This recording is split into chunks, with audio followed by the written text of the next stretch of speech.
राधे राधे दोस्तों, कैसे हैं आप लोग। मैं आपको रामायण से संबंधित एक कथा सुनाने जा रही हूँ।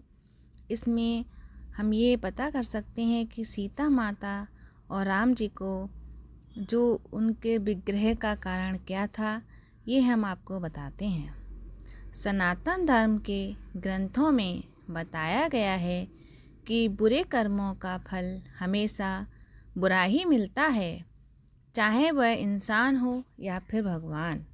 इसका एक उदाहरण माता सीता का है, जिसका जिक्र रामायण में किया गया है।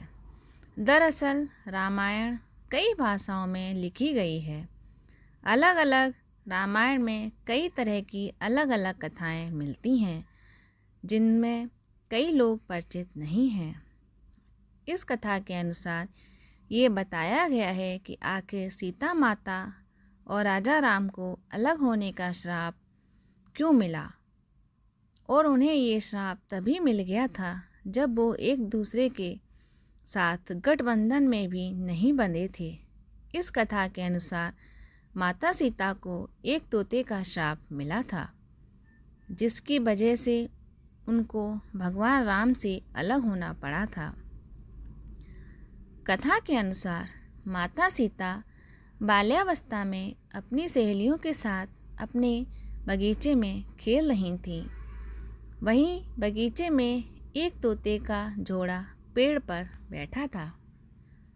तोता का जोड़ा भगवान राम और सीता माता के बारे में बातें कर रहा था। उनकी बातों को सुनकर माता सीता का ध्यान उनकी तरफ गया। मादा तोता बोल रही थी कि अयोध्या के राजकुमार राम काफ़ी प्रतापी राजा होंगे, उनसे माता सीता का विवाह होगा। तोते के मुख से भावी पति का नाम सुनकर माता सीता अचंभित हो गईं। उन्हें अपने बारे में और जानने की इच्छा जागृत हुई, इसलिए उन्होंने अपने सखियों से कहकर दोनों पंछियों को पकड़ लिया और फिर उन दोनों को पुचकार कर पूछा कि वो उनके भविष्य के बारे में इतना ज्ञान कहाँ से प्राप्त हुआ है। तब पंछियों ने बताया कि इससे पहले हम महर्षि वाल्मीकि के आश्रम में रहते थे, जहाँ हर रोज़ राम और सीता के जीवन के बारे में बताया जाता है, इसलिए उनको दोनों के बारे में हर चीज़ याद हो गई है। सीता जी ने तोतों से कहा कि जिस जनक पुत्री सीता की तुम बात कर रहे हो वो मैं ही हूँ। मुझे मेरे और राम के बारे में और भी बातें जाननी हैं। तब नर तोते ने कहा कि हे सीता, आपका विवाह अयोध्या के राजा दशरथ के ज्येष्ठ पुत्र राम के साथ आपका विवाह होगा और आपकी जोड़ी तीनों लोकों में अद्भुत होगी।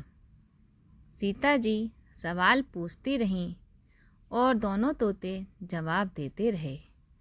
ऐसे में सीता जी उनसे बहुत प्रसन्न हो गईं और उन्होंने कहा कि तुम लोग अब हमारे साथ ही यहाँ पर रहना। लेकिन ये सुनकर तोते हैरान रह गया और उन्होंने कहा कि हम पंछी हैं, हमें पिंजरे में कैद ना करो। तोते ने इसके लिए बहुत याचना की।